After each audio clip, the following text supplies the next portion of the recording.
The risk of a serious accident happening on the bandsaw is quite low, but it can still happen, and when it does, it can Always be remember serious. to wear an apron. Keep your tie away from all machines at all times.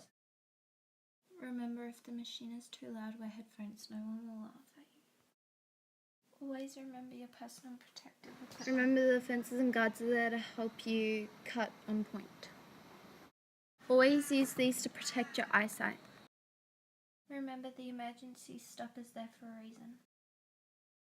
When using loud equipment, make sure to use these to protect your hearing.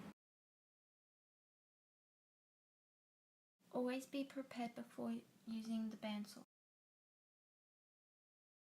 Keep hands and ties away from the blood zone at all times.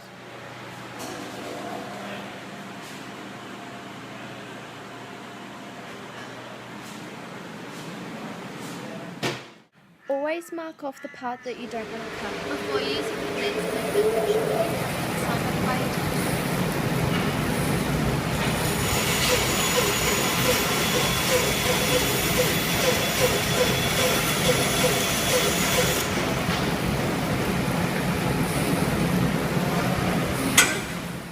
When cutting, make sure not to cut exactly on the line, just in case you stuff it up. My recommendation is that everyone should take off their tie before using the bandsaw.